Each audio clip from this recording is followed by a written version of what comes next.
And then we have our final speaker, which is Sebastian Murk from Okinawa, who will talk about regular black holes. Is this too high? Is that too high? And also at least the first law of black hole mechanics.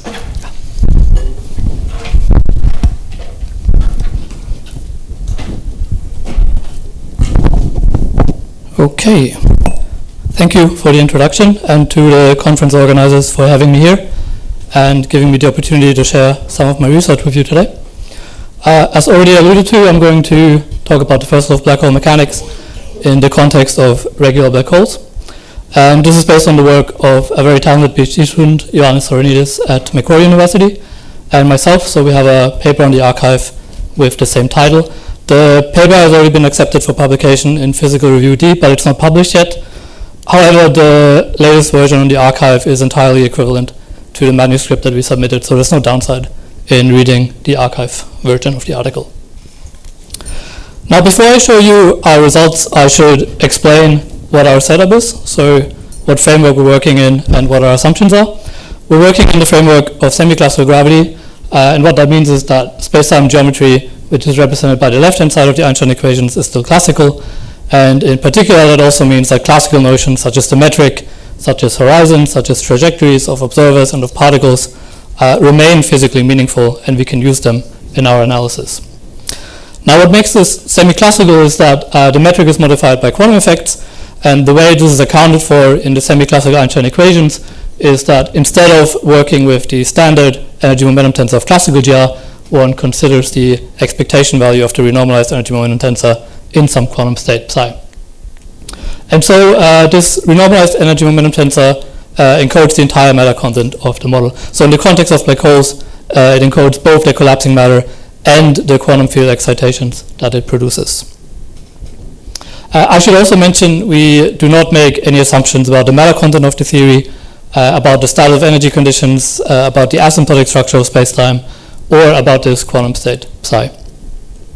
However, we do assume spherical symmetry, and a general spherically symmetric metric is specified by a line element of the form that you see here, where this function f is related to the Misner-Sharp mass, which is given by c half. So this is an invariant notion of the gravitational energy that's enclosed within a sphere of radius r. And this other function h that you see here is essentially an integrating factor in coordinate transformations, for example, between Schwarzschild and advanced null coordinates. We can always express the metric functions as series in terms of the coordinate distance from the outer horizon. And here, if you're wondering why there's no zeroth order term in the function for h, it's because you can always redefine your time variable such that this zeroth order term vanishes. And then we can describe general dynamical regular black holes by a function f that is the product of some for now unspecified function g times the coordinate distances from the inner and the outer horizon to the power of their degeneracies. So here a and b are positive integers where a labels the inner horizon degeneracy and b labels the outer horizon degeneracy. And I will also already note here, because it will be useful for later, that the metric functions c and h take on particularly simple forms at the outer horizon, where c is fully specified by the outer horizon itself and h vanishes. Now, many of you will be familiar with this 1973 milestone paper by Badin, Carl, and Hawking, where it was showing that a change in the gravitational energy is related to a change in the horizon area, and in particular it was shown that this proportionality factor kappa, which is called the surface gravity, determines the effective temperature of the quantum field on the black hole background. Now, if we use 4 pi r plus squared for the horizon area, then we immediately find the surface gravity is equal to 1 over 2r plus. However, it's important to point out here that the surface gravity kappa is unambiguously specified only in static or stationary spacetimes, where it's related to the Hawking temperature of the black hole via 2 pi th. And also this original derivation is for stationary black holes. However, because evaporation is a thermodynamically slow process compared to the overall evolution of the universe, what we should expect is that dynamically evolving evaporating black holes should match the behavior that is predicted by the first law in the quasi-static limit. Nevertheless, if we want to check this, then we need a proper generalization of surface gravity to non-stationary spacetimes. And people have already spent lots of time and effort looking for this, and there are various different proposals for generalizations. You can broadly categorize them into two classes depending on whether they're related to what's known as the affine peeling surface gravity. So those are definitions that are related to the peeling of properties of null geodesics near the horizon. And the other class, which is the Kodama surface gravity, which is defined via the contravariant Kodama vector field and contractions with its covariant derivatives. And very recently it was actually shown that definitions that rely on this first mechanism of the affine peeling surface gravity are ill-defined for transient objects that form in finite time of distant observers, which includes evaporating dynamical black holes. And because of this, we focus on the Kodama surface gravity in our present paper. So to summarize the situation, you can say that in non-stationary, in stationary spacetimes, you have the killing vector field, which generates the null hypersurface that is the killing horizon.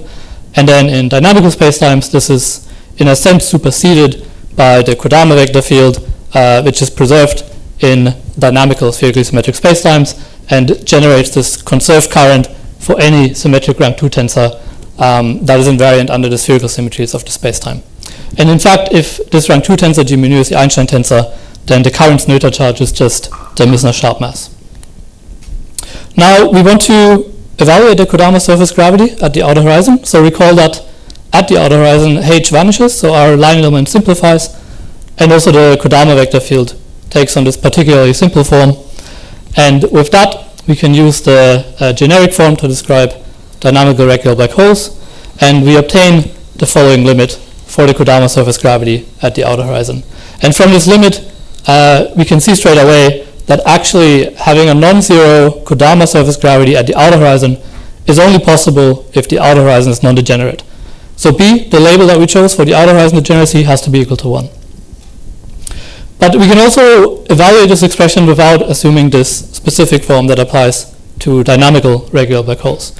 So you could just use the definition of F in terms of the Misner-Sharp mass, and then you can obtain an explicit result by using the series expansion of the function C, and then you find at the outer horizon the Kodama surface gravity is equal to 1 minus W1 over 2R plus, where W1 is the linear coefficient in this series expansion. And this is really an exact result. So higher orders are not neglected here. They really do not enter this expression.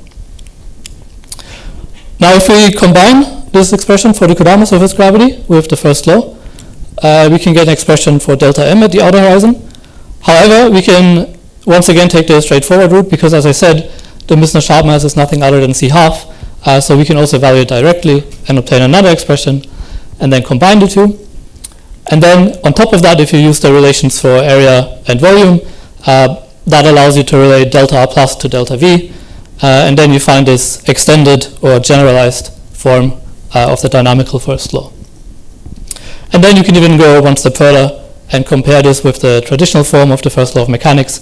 And then you will see that the pressure term is identified explicitly by the linear coefficient of the Misner-Sharp mass. Now you also see from the results in the blue boxes that in order to recover the traditional form of the first law and the associated expression for the surface gravity, W1 has to be equal to 0. So in a sense, W1 being equal to 0 tells you if your model is compatible with the traditional form of the first law of black hole mechanics. And I should also mention that this is completely generic and applies to any dynamical black hole model, because on this previous slide here, we've used the generic form of F in terms of the Misner-Sharp mass, so we've not used the specific form that applies to dynamical regular black holes. However, this is exactly what we're going to focus on from now on. So now we're using the specific form that describes dynamical regular black holes. We're still using B equal to 1 because we want a non-zero Kodama surface gravity at the outer horizon. And using this, we can rewrite a consistency condition as an equation that involves the function G and the inner horizon degeneracy. And with this knowledge, we can test dynamical generalizations of popular models. So for example, the Bardeen model, which was the first regular black hole that has been proposed, the Dimnikova model, proposed in 92, and the model by Sean Hayward from 2006. So for example, we can consider the dynamical generalization of the Hayward model by allowing an explicit v-dependence of the horizon radius, the Schwarzschild radius, and the minimal length parameter L. And then what you do is you identify the roots of the equation f equal to 0. So this allows you to identify your horizons. In practice, this is done using a method known in the literature both as Cardan's method or Cardano's method, depending on which book you're looking into. And then you rewrite this function f in terms of these roots. And by comparison with the generic form that is valid for dynamical regular black holes, you can identify the function g. And because we have an equation of our consistency condition in terms of g, and because the Misner-Sharp mass is actually also implicitly specified through FVR, because remember FVR is 1 minus c over r, we can evaluate this at the outer horizon and obtain an explicit expression for the linear coefficient W1. And you can see that this coefficient cannot vanish unless the minimal length L is equal to 0. But if the minimal length vanishes, then you no longer have a regular spacetime. You can also see if the minimal length is 0, then you no longer have an inner horizon. And you can follow those same steps analogously for other models like the Bardeen and the Dybnikova model, but because the results are essentially analogous, you will always find that this linear coefficient cannot be 0 unless L is 0. I will move on and show you something else, which is the degenerate models of dynamical regular black holes. So these are models where A is not equal to 1, but A is greater than 1. And here one usually makes two additional assumptions, which are well motivated physically, but I won't have time to explain why. But you don't have to trust me. You can look in the papers by Frolov and Cavallo, Lubio, Di Filippo, Liberati, Pacilio, and Visser. So the first assumption is that this function f decomposes as a rational function of the radial coordinate. So here Pn and tilde Pn are polynomials of the same degree in R. And then an additional assumption that is made in this JHEP paper here is that G decomposes as something that is 1 over a polynomial in R. Now with these additional assumptions, we can again rewrite the consistency condition as something that involves these generic coefficients. And here we can actually, we know what the generic form of these coefficients is based on dimensional grounds, because the only relevant length scales are R minus and R plus. So this generic form is prescribed purely based on dimensional grounds, where these coefficients Dij are dimensionless. And then, admittedly, I'm not going through the full derivation here, but what we show in the paper is that you can actually rewrite this again as a condition that involves nothing other than these dimensionless coefficients and the inner horizon degeneracy A. And this is something that you can evaluate not generically, because in principle you could have infinitely high A, but in practice when A is known, you can usually evaluate this explicitly. So for example, for the model that was proposed here in this paper, A is equal to 3. I should also mention the reason that this model was considered is because it can cure the mass instability problem that typically plagues dynamical regular black holes. So here in this particular model, A is equal to 3. And again, I'm not going through all of the steps here, but what we find in the paper is that this condition is satisfied if and only if this particular polynomial is negative. However, you can check by looking at the discriminant that it'll always have two distinct complex conjugate roots, which tells you that this polynomial is in fact not negative, but always positive. So we get a contradiction. So to summarize, we've looked at the first law of black hole mechanics for dynamical black holes, and more specifically regular dynamical black holes. And we've seen that the first law receives generic corrections which correspond to an additional work term. And we've also shown that the linear coefficient in the Misner-Sharp mass actually suffices to fully specify the thermodynamic properties. And lastly, this is something I haven't talked about so much in this talk due to time constraints, but we also show that this need for corrections for regular black holes is inherently linked to the introduction of a minimum length scale that is needed to regularize the spacetime. And there are also some additional results in the paper that I didn't have time to go into today. So for example, we also considered the dynamical generalization of the charged Frolov black hole. We also outlined and discussed implications for page evaporation. So if you're interested, this is the QR code for the paper. And also if you're watching the recording later, please feel free to email Johannes or myself. And with that, I think we can open the floor for questions for people in the room. Thank you.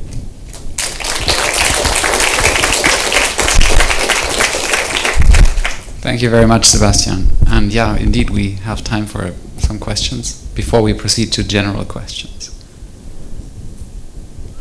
Let me just start while people are still thinking. So you have this dynamicalization. Are you sure that it's the unique process of taking a regular black hole, or are there different ways of finding dynamical models? Yeah, that's a good question. So as far as I'm aware, any regular black hole model that is dynamical you can cast in this form. However, we did receive one email that there is apparently a regular black hole model that only has one horizon. So we have yet to look into that and see if we can do that with the same functional form of F. Yeah, there's one more. And I can already ask the other speakers to come.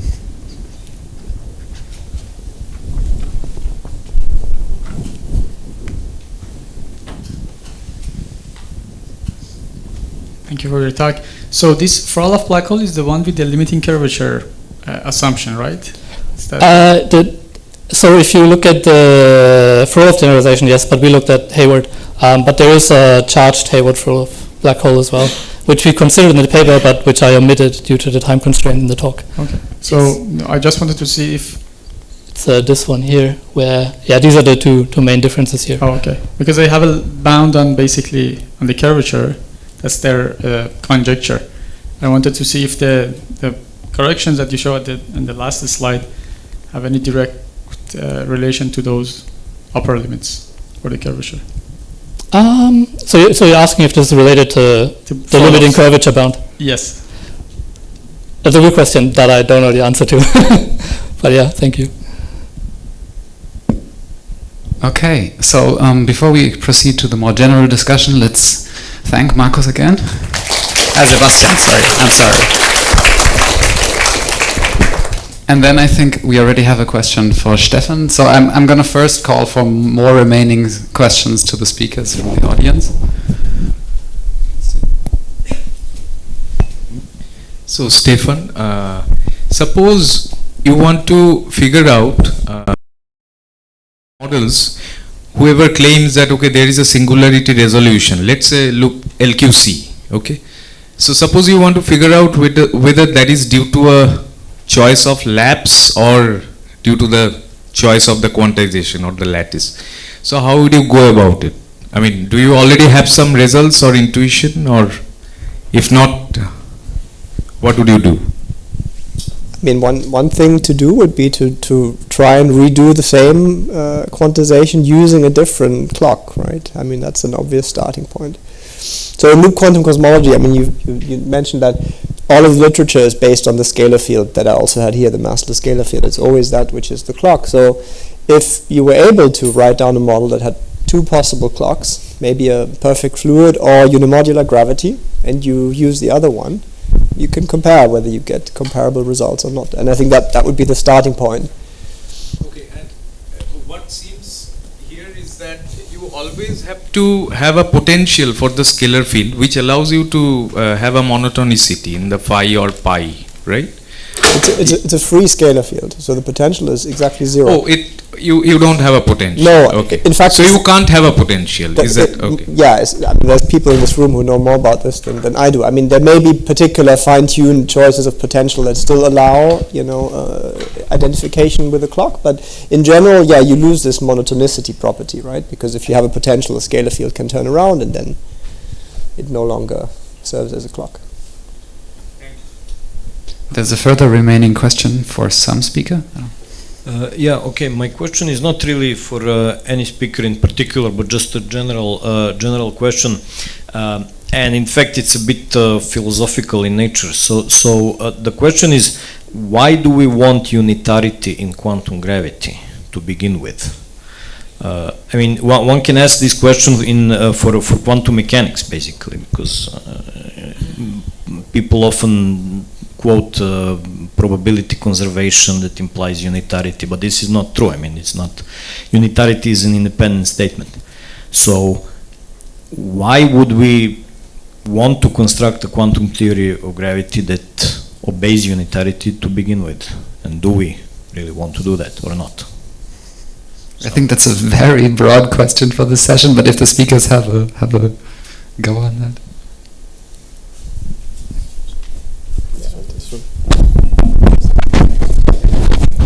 So at least from my point of view, I mean, I don't do asymptotic safety or spin foams or anything like this. Most of my contact with quantum gravity is through ADS-CFT, and of course there you naturally expect unitarity because you believe you have boundary unitarity. So if your boundary theory is unitary and you can reconstruct the bulk entirely, then quantum gravity is unitary. Now, there are some arguments, people go back and forth. Don Marloff gives some arguments for why you should always have boundary unitarity, but I think those arguments rely, the central thing that's missing is, he shows that whatever observables you have at one time on the boundary, you can reconstruct at any other time. So it's unitary in this sense, but that doesn't mean that you can fully reconstruct the bulk. That requires some subtleties involving doing the sideways Cauchy problem, reconstructing a field point here using data on the time-like boundary. And I think it's not clear if that can always be done, especially in spacetimes which are not causally nicely behaved. So, but from other approaches to quantum gravity, I'm not sure what the answer is. Can I just, maybe I can just comment. I mean, okay, if you do ADS, then unitarity is natural thing. But if you have a holographic approach to gravity in general, then you can have a holographic relationship between two non-unitary theories. So, I mean, that can also be, I guess, studied when the boundary theory is not conformal field theory, right? It's not need to be unitary either way. So my question is more along those lines. I mean, do you really need to impose unitarity in some way? But I understand it from the ADS-CFT construction, it is automatically unitary, so that's okay. I mean, I think we've seen a few talks here and some different approaches where you can show that there is unitarity, but it's not built in, it's not required. So if that is something philosophically you disagree with, you can, I suppose, abandon it and examine the consequences. But it would certainly make things more complicated. I think that we can all agree on. Let's maybe proceed with some. I think there was one comment. Steve? What? You want to comment on unitarity? Yeah. A couple of comments on unitarity. First, why? Well, people have tried to parameterize the kinds of departures from unitary evolution that, for example, would be suggested by non-unitarity and black hole evaporation, and it leads to a disaster. This is work of Banks, Peskin, and Susskind, and various understandings that are part of the lore going beyond that. You end up with violent violations of energy conservation that would be in disagreement with pretty much everything we see. One other comment on unitarity related to Stefan's talk. Of course, trying to formulate unitarity in terms of these relational clocks is subtle business, I think, is part of the message. But there is a sharp way, or a sharper way of looking at unitarity, I think, in quantum gravity, and that is to look at unitarity of the S matrix, to consider, asymptotic data, say, perturbing about a state that corresponds to asymptotically flat spacetime, or also possibly ADS, where you have a nice asymptotic region, and really ask there the sharper question about unitarity of the S matrix. And of course, when you get into the ultra-Planckian regime, then you make contact with the issues you have with black hole formation and Hawking's arguments, etc. Thanks. If someone wants to, otherwise I would try to get this more closer to black holes again. Okay, so this is for David again. I'm just trying to understand the model better. So from what I understand, your principle, of course, is keeping or having the hypersurface deformation algebra, that you start from that principle, and the model in principle has nothing to do with the quantum gravity. And then you want to preserve that, and then you go on and introduce the general form of Hamiltonian and do the the rest of the machinery. Okay, so that's one I wanted to know. And the second thing is that you mentioned a horizon there. Yes. Is that an event horizon or an apparent horizon? That's an event horizon, yeah. An event horizon. So yeah, from an external observer, will be similar as the classical Schwarzschild horizon. okay, so even after the manipulation and change of the Hamiltonian constraint and everything, you still have an event horizon, not an apparent horizon. And it's null and all that stuff, right? Right. It's not, okay. Because there are models where they have two horizons after modifications due to loop quantum gravity. Okay. And the inner horizon is not null always, yeah. No. We have just one horizon. We have afterwards the white hole horizon, but this is like, yeah. It's the same horizon, it's R equal to M. And for an external observer, it will be an event horizon, yeah. You can define it in the asymptotically infinity, yeah. Okay, thanks.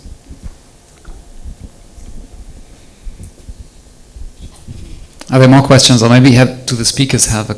Oh, there's one in front there. But I mean, when you're changing, you're no longer in GR, right? So do you still know that light is the speed limit for everything? I mean, how do you know you have a horizon? And usually, if you look at what dictates the causal structure? Are you still sure that nothing exceeds the speed of light? As I define horizon as a Killing horizon. I have a Killing vector field, which is null there. Are they causal processes which will bring you outside? Since you're no longer in GR, it's not clear that what these characteristics are.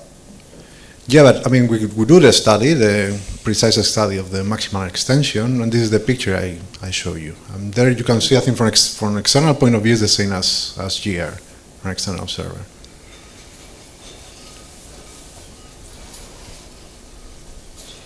So I have a question for David. So I was wondering what your perspectives are for model building of sort of modified black holes, because this is obviously a big business at the moment.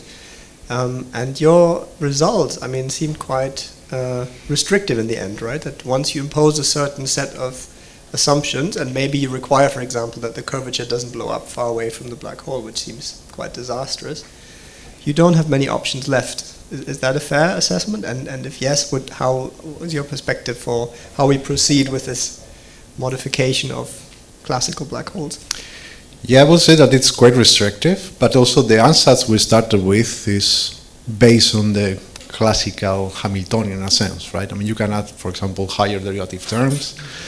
And we see from this ansatz, for example, that it's not allowed to polymerize the KX. There is a connection component which is not allowed if you apply these requirements. And then you can work out, I think, higher derivative corrections, which are expected at the end of the day. Some quantum gravity theory.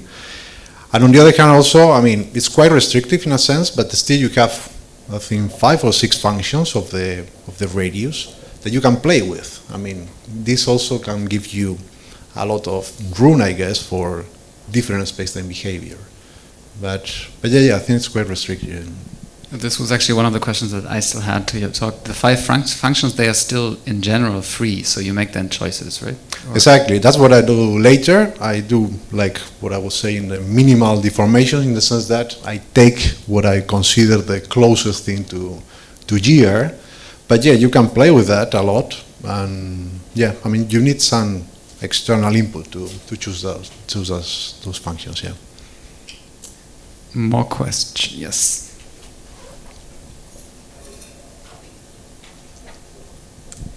I have a question for Stefan. I was wondering, in light of your goal of resolving the cosmological singularity, what do you think is the relationship between your approach and Hawking and Penrose singularity theorem? So, for example, other than unitarity, do you need to assume any energy conditions on the scalar field? Yeah, so of course what I'm showing here is just a purely quantum version of singularity resolution, right? So I'm not sure I can see really much of a connection to those theorems, which are classical, obviously. I mean, I know there are people who try to extend these singularity theorems into the semi-classical regime by sort of making the stress energy quantum, for example, in semi-classical gravity. Maybe one could go further in that direction. For me, it's not clear what the connection is. I can't tell you what the connection is, because this is just, here you have a quantum state for the metric and for the matter fields.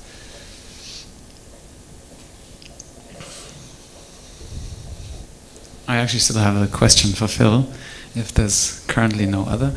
And that's, you presented the thermodynamic argument as being very general, and I understand that there's a derivation which makes at least very little assumptions about the dynamics that underlies the solutions.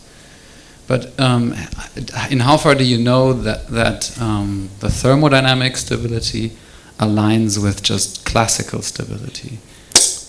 So when you say dynamics, do you mean dynamics of the classical solution that you're considering, like the black hole itself? Or dynamics of a particular because there everything is assumed to be stationary. And there's no... Yes, but then, of course, I mean, for instance, in GR, we know that black holes are classically stable, right? Mm-hmm. So, but then the first order effect is thermodynamics. But that need not be the case in a theory beyond GR. There can be classical instabilities, right? True. And I know that in many cases, thermodynamic stability and classical stability align. But I was wondering, because you looked at a large class of theories, whether that's always the case or... So in those, stability was usually manifest, but it's because we're fixing data in a finite radius. So in de Sitter, it's easy. It's fairly straightforward to get stability. Maybe you don't have it for all the different black hole sizes, but there's usually some region in your parameter space that corresponds to stable solutions. This is not the case in asymptotically flat or ADS spacetime. Now, we don't really look at corrections past what the one approximation to the path integral just gives you the leading order. I mean, it somehow knows something about the entropy and presumably things that are subleading, the quantum effects. But again, we're not doing a full path integral, so we're not really sensitive to those kinds of things. So if there is an instability that develops at higher order, you would need to have higher order contributions there to see that. But I'm not aware of a, let's say, kind of a systematic approach that's been done at looking at stability from a higher order loop expansion in the path integral. No, but I don't mean going higher order in loop expansion. I really just mean that I would expect actually that if you have a particular black hole solution, I can sort of find an unhealthy mode that I can additionally write down in dynamics that really creates a classical instability where you would conclude that the thermodynamic stability is... Yeah, but here also we're working in spherical symmetry, so you're kind of restricted into what kind of perturbations you can do on the black hole. So I think as far as classical perturbations go, you only have spherically symmetric modes that you can consider. And some of the solutions are unstable, even thermodynamically. Many of them are. And that usually does correspond to the classical instability. It's just not always the case. But I haven't studied the perturbations of these solutions very much, so I can't really comment more. Okay, thanks. Yeah. Okay, if I don't see anything from the audience right now, I still have one more thing, which might be a nice closing. So almost everything that we've seen today was spherically symmetric. And even in GR, we kind of know that the step from spherical symmetry to axisymmetry does a lot of new things, right? We know, I mean, at some point, I think that spherical symmetry was regarded as an artifact, that the black holes in spherical symmetry were regarded as an artifact of the high degree of symmetry. So in how far do you expect things to really change drastically as you, with your particular model or theory, go to from spherical symmetry to axisymmetry?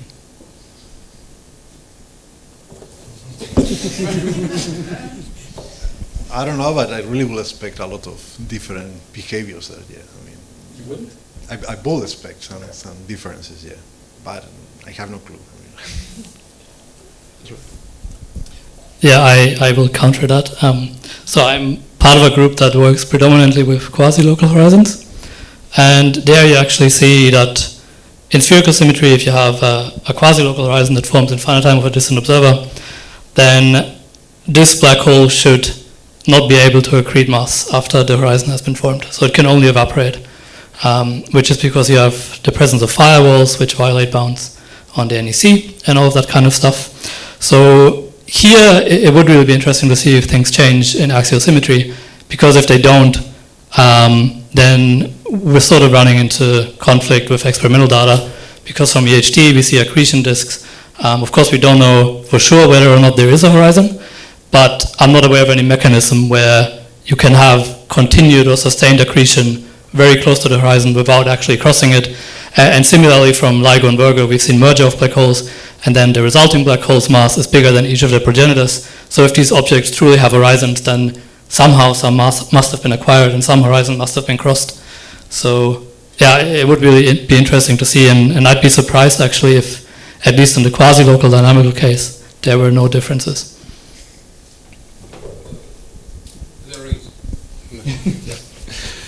So I'll just quickly say, from the perspective of black hole thermodynamics, I mean, rotating solutions, angular momentum is very easy to incorporate. It's built into the first law. It does significantly alter, in many cases, the phase structure that you see in the bulk. Anytime you have more global charges, you have more potential solutions that can dominate the partition function for given values of the angular momentum or charge or whatever. So it does have a big effect, but it is naturally incorporated there. However, when you're in asymptotically flat or de Sitter space-time, if you're doing this kind of cavity approach, it's a little bit subtle. How do you fix the temperature on the cavity? Because that's not spherically symmetric anymore. And so do you use zero angular momentum observers or something else? And it's not clear that you can always have just one temperature assigned to the surface of that rotating cavity without having other issues. So. Okay, I think unless there's urgent reactions, comments, question or whatever, I will not keep you from the coffee break. I think the next session proceeds at 4, so in 30